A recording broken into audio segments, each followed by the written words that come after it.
एक बड़े से जंगल में पुष्पराज नाम का एक बड़ा स्मगलर हुआ करता था। उसके पास बहुत से लोग काम करते थे। वो लाल चंदन के पेड़ों को काटता था। उन्हें उसके पास मौजूद हाथी उठाकर ले जाते थे और उसके आदमी लॉरियों में लाल चंदन को चढ़ाते थे। वहाँ से लॉरी निकलते थे। वहाँ पर चेकपोस्ट के पास मौजूद पुलिस वाले भी पुष्पराज के ही आदमी होने के कारण उनकी जांच करे बिना ही वो लोग लॉरियों को छोड़ देते थे। ऐसे उसके जुर्म का साम्राज्य बहुत फैला हुआ था। उसके पास गंगा नाम की एक हाथी थी। पुष्पराज को गंगा बहुत पसंद थी। उसे अच्छा खाना खिलाते हुए उसका बहुत ख्याल रखता था। वो भी पुष्पराज को अपने ऊपर बिठाकर घूमते रहती थी।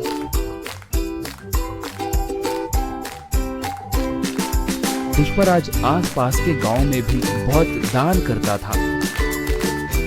इसलिए अगर गांव में कभी कोई पुलिस की गाड़ी आती तो उस गांव में रहने वाले पुष्पराज के आदमी तुरंत पुष्पराज को फोन करके उसे जानकारी देते थे। इससे पुष्पराज सतर्क होकर जंगल में दूसरे इलाके को अपने आदमियों के साथ मिलके चला जाता था।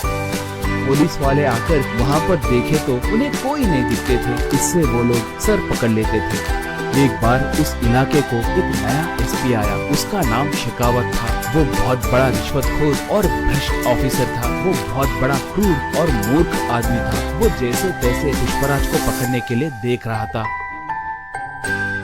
एक बार गलती से गंगा एक घाटी में गिर गई, मगर वो पूरी तरह से घाटी में गिरे बिना नीचे एक बड़े से पत्थर के बीच में फंस गई थी। वो हाथी उसे बचाने के लिए चिंगाड़ने लगी।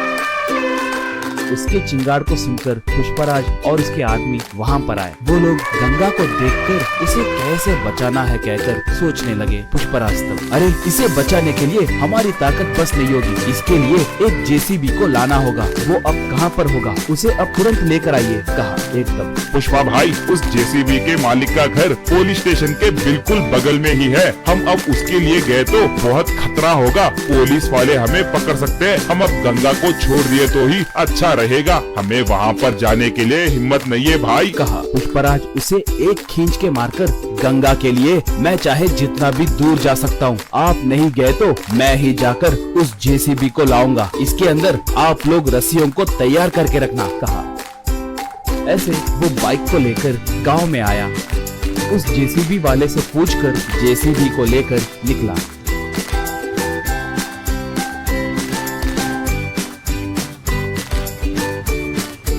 उसे देखकर एक पुलिस इन्फॉर्मर शेखावत को फोन करके पूरी बात बताया। बस शेखावत तुरंत अपने जीप में निकला। पुष्पराज पहाड़ के पास पहुंचकर जेसीबी को रस्सियां बांधकर उनसे गंगा को ऊपर खींचकर उसे बचाया। गंगा ऊपर आकर खुशी से चिंगाड़ने लगी। पुष्पराज को अपने सूंड से आशीर्वाद दी। इतने में शेखावत वहाँ पर आकर बंदूक से पुष्पराज पे निशाना साधा। शराफत से सरेंडर हो जाओ, वरना ये बुलेट तुम्हारे भेजे में घुसेगी, कहकर पुकारा। उसे देखकर पुष्पराज के आदमी मारे डर के वहाँ से भाग गए। पुष्पराज तब, मैं तुम्हारे बारे में बहुत कुछ सुना हूँ। तुम्हारे जैसे निठल्लों को मैंने बहुत देखा है। मैं तुम्हें सरेंडर हुआ तो भी तुम मुझ पर केस डालकर मुझे जेल में नहीं डालोगे कहकर मुझे अच्छे से पता है। मुझे एनकाउंटर करोगे कहकर मैं जानता हूँ, कहा शेखावत तब।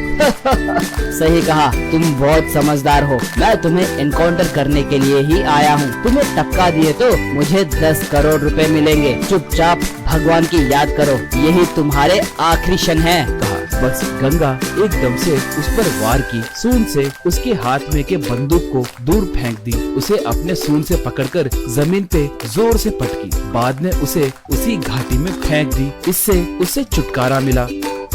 बाद में पुष्पराज गंगा को प्यार से चूमा। उसके ऊपर बैठकर जंगल की ओर निकला पुष्पराज।